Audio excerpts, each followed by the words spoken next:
What's up, everyone? Today we are taking a look at Claustrophobia 1643 by Monolith Games. Got it all set up on the table here, so let's get into it.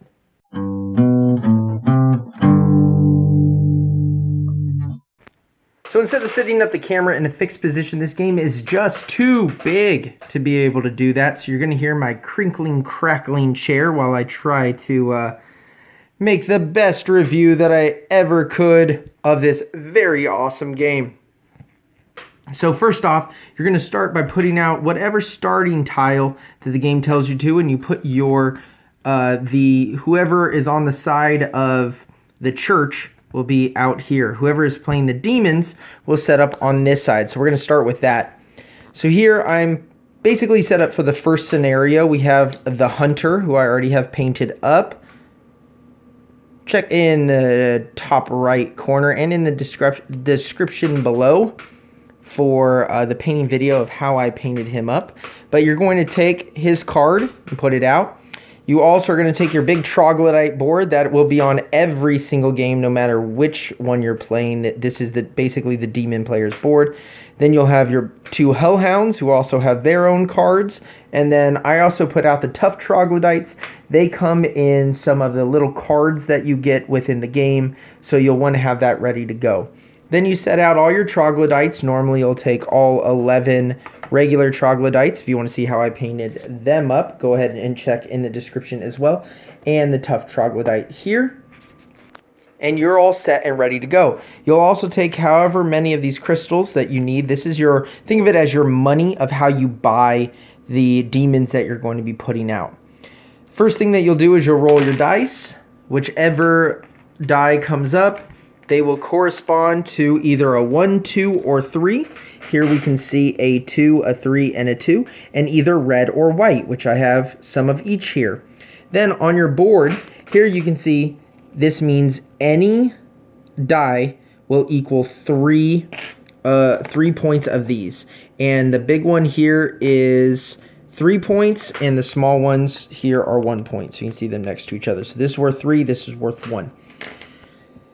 What this symbology means here is that you can use red or you can use white. You cannot mix them together, but however, you can have as many reds as you want or as many whites as you want, but not both. So if I were to do this, I could put a 2 and a 3 here. And the reason it's saying X reds.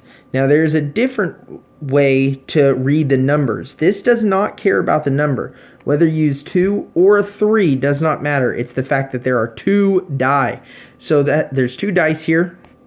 Those would slide down and I would get 6 of these. I'm not going to go through all of them. I just want to show you what the opposite looks like. So this one down here is saying 2 reds. So it doesn't matter what colors you or what numbers you use, just what color. Here is 2 white. Again, same thing. But now let's go to this side. This one says X. The X is in the middle there. That means that if I put this die here, it does not care what color, but if I used, well, now I rolled it, a 3, slide that down, it means I get 3 cards. And you would draw out your cards and you would get to keep 1, but 3 gives you an option. 2 would give you 1 option to keep 1 and get rid of 1. 1 means you got to keep whatever card comes out. So then, that's the humans are going to act first. So the humans will go, but we'll talk about them in a second because I feel like they're a little bit simpler and, to be honest, a little bit less fun. I like playing as the demon player. I think it is by far the best to play as the demon player. You get to wreak havoc. But as the demon player, your first thing is you roll the dice, you implement them wherever you want to. Then you get to spend your crystals to bring stuff out on the board. So you'd bring, each one of your troglodytes will cost 1 to bring out. So I could bring out 3 troglodytes by paying 3 crystals. 3 troglodytes come out. Now there are rules about how you get them on here. This is not going to be a pure teaching video. I just want to show you like how the game flow is. So it's not really going to teach you how to play it. There's a lot of rules about where you can place them, but let's just say I play the 3 and then they come out.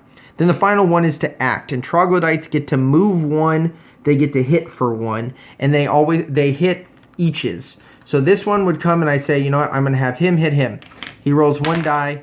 A 6 is always a success. The skull is a 6, so that's a success. This is numbered 1 through 6. A whole bunch of 6-sided die here. You roll a lot of die in this game, and it's a lot of fun. I keep saying die for dice and dice for die. I really need to work on that. Hellhounds. I also have a video about how I painted these Hellhounds. I think that they came out pretty cool. Hellhounds are going to cost 3, I believe it is, to bring out. And demons cost 5 to bring out. So the demon is allowed to come out twice. If I bring the demon out and it dies, it could come out a second time. Hellhounds, they only have 1 life. If it's ever killed, no longer allowed to come out anymore. Troglodytes are infinite. So as long as you have a model to bring out, you can keep bringing them out. If somebody kills a troglodyte, it comes back to your pool. You can bring it out again. The main goal of the troglodyte player, the demon player, infernal player as it's called in the game, is to kill the humans and stop them from doing their main mission. The humans will have a specific thing that they need to do that you could make impossible by killing them. That's the easiest way because they all only have 1 life. But you could also stop them by, blowing things up or attacking. How do you mark damage? You get these really awesome little plastic or resin skulls that you get. They're very cool. Cracked skull, and those will get slotted right into here. That is just a gimmick, but it is a very neat gimmick, and I like it a lot.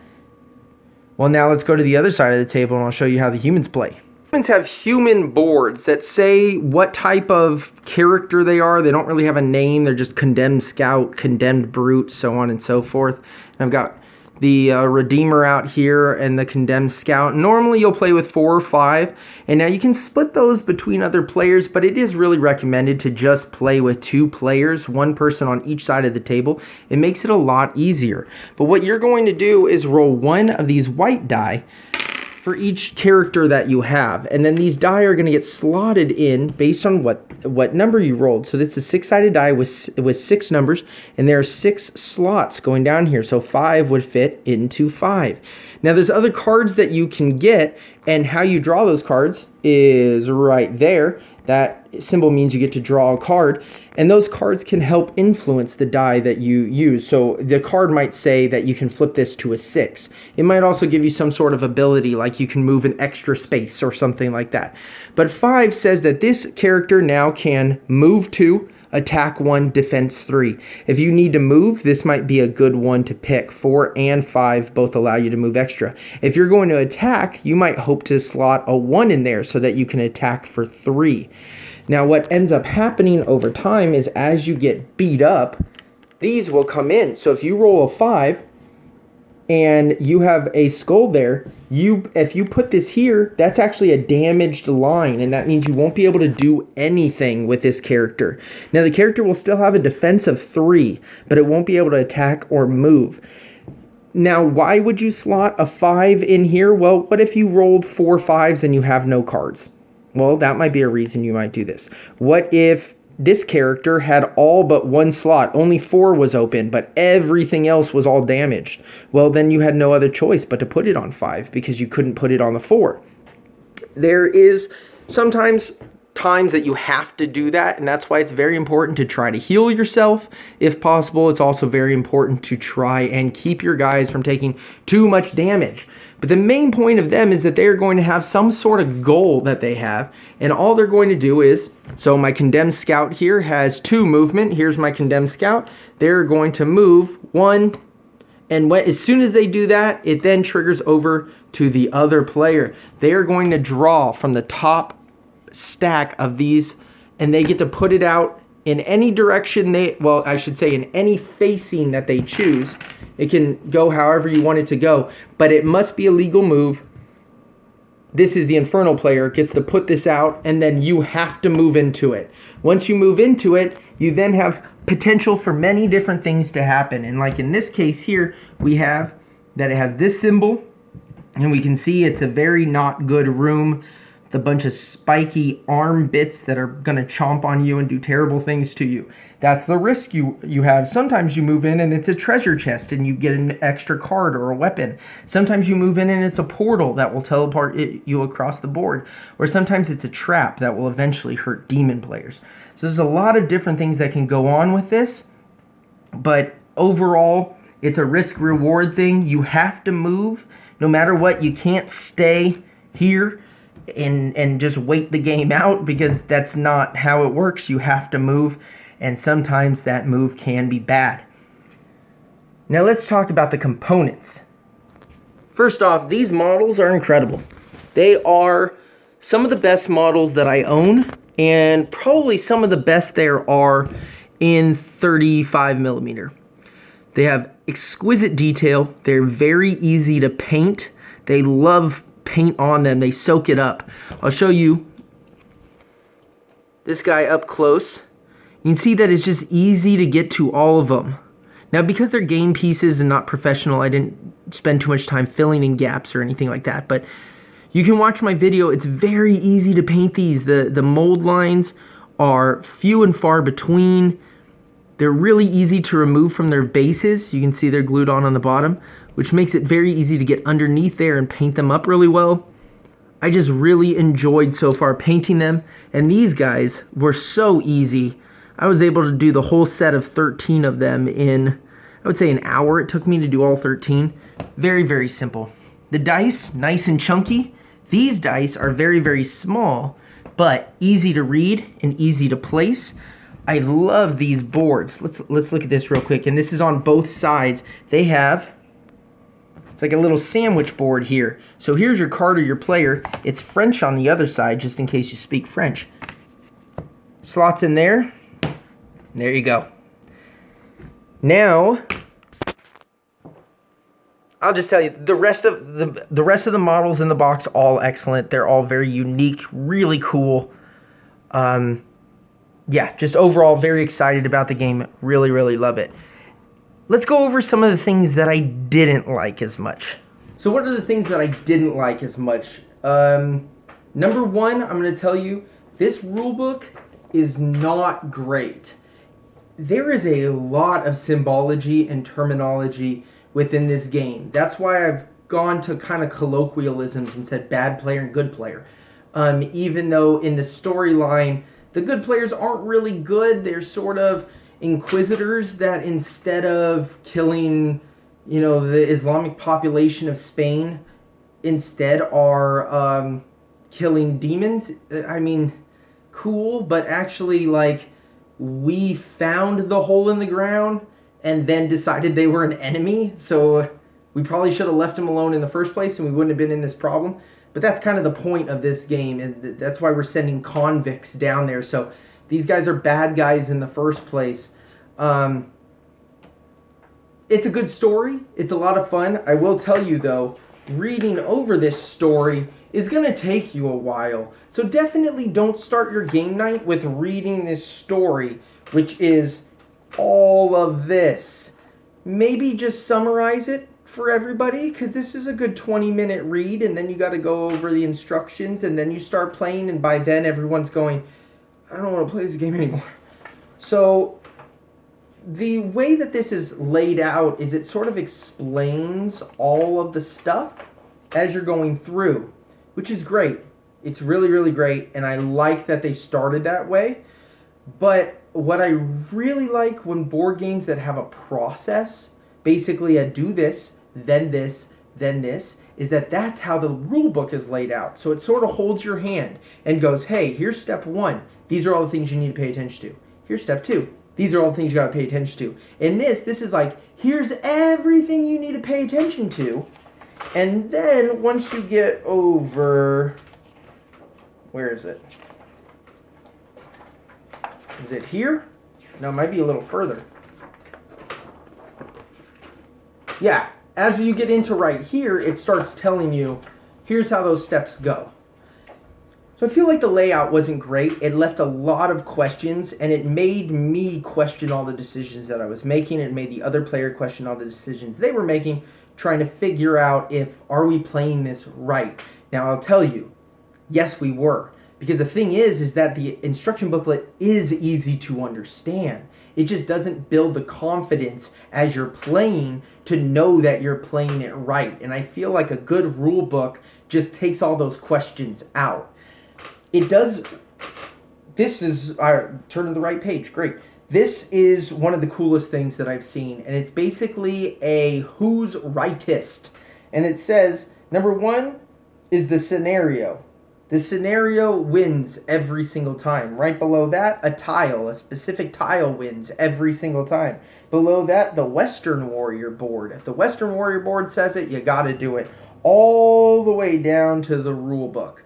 So the rule book is giving you those base rules, and they're telling you next up, next up, next up. Each time you go up, it gets, the override steps in to make sure that they can make really neat rules throughout the game that then can override each other by different statistics and scenarios and so on and so forth. Very cool that they put this in. But again, every time something overrides another rule, it starts to get more confusing and clunky. This game is not clunky. Starts to get. I want to make that very clear. Next up is the scenario booklet. This scenario booklet is huge. It is a monster of a booklet. It is really cool because it tells you a bit of the story as you're going through. There's some storyline right here. It tells you who you get to play as the human players, who you get to play as the infernal players. Here is a problem that I have. There's a specific demon picked out for that. Each demon is, some of the demons are only used once, other demons are used twice. That's it. So painting up the Hellhounds and the Troglodytes is really cool. Painting up the Hunters sort of felt like a waste because we played the scenario and then I said, oh, okay, I'm going to paint up the Hunter because this is the first one that we use. And then we never used him again. So now I have a really cool painted Hunter that sits in a box. And I really wish that there was more like, during this game, use the Hunter, the Haunter, the this, the that, 5 or 6 different ones that would work well within this scenario. I know that they tried to balance them, but it does seem like there could have been a better job of balancing multiple ones to it so that we had an option to play as. On the human player side, you really don't care who you're playing as because you're always the human. You're always the redeemer. Then it just gives you either some brutes or some scouts or the swordsmith or whatever their name is. So that's about it. The other thing is that there isn't instructions in the rule book to explain some of the terminology used in the scenario. So this piece up here was probably the most confusing thing that I've found in a rule book in a really long time. And that was how to build this stack of tiles. Basically what it says here is that you have an A stack and you remove card 26 and 27. So down here in the corner it tells you that it's card 27. Okay, I removed 26 and 27. Then it says shuffle the other tiles and form a B pile. The hell do you mean shuffle the other tiles and form a B? I was looking around like in the box they come split half and half. So I was like, oh, was one of them A and one of them B? No, the whole point is that you have the entire stack. That's A. You remove 2 of them.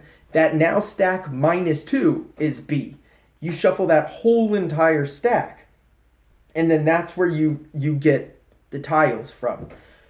So I was a little confused on that. I didn't really figure it out until I read through this monster of a instruction of how to start, that I realized that, oh, A is just all the tiles. A means every tile.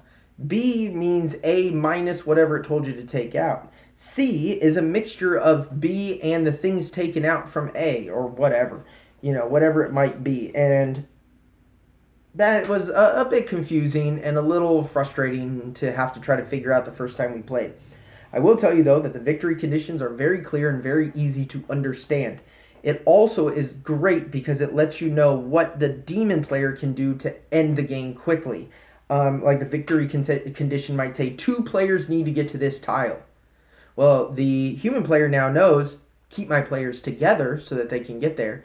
The demon player knows, I only need to murder one from this group, and if they split up and did 2 and 2, I can murder one from the other one, and now I have it on easy street, and I can basically end the game because they have to try to get back to each other, and I can just keep throwing guys right in between them to just take them out.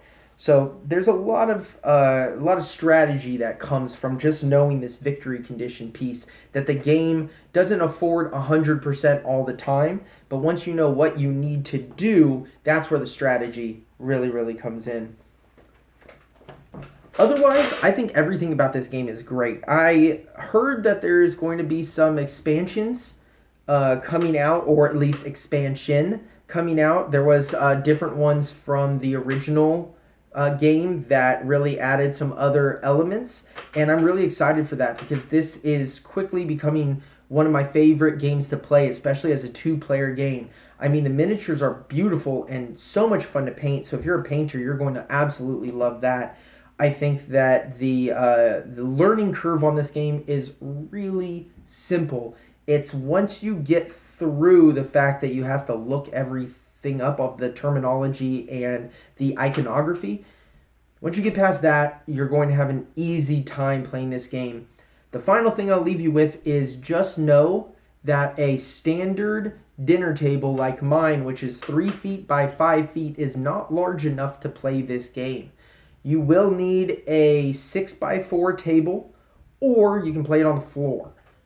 It takes up a ton of room. Unless you can come up with a creative strategy. I guess you could like use, I don't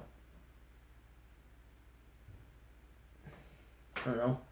I guess you can use like TV dinner trays or something to put all your boards on the side, and then just this for the table. That would probably work, but then the other player couldn't see what you're doing, and that actually kind of works into it. But overall, I would say that the game is a high recommend from me, and if you like this review, definitely leave me a thumbs up. Leave a comment down below what you're thinking about the game, especially with all of my thoughts in there. Do you agree or disagree? And subscribe if you want to see more painting videos and more reviews of board games. I really appreciate it, and I'll see you all next time. New outro, I know. If you want to watch more in this series, click right here. If you would like to watch another video in a completely different series, click right here. And if you'd like an easy way to subscribe, other than clicking down below, even though it's right there and it says subscribe, you can click on this little picture right here. That also works.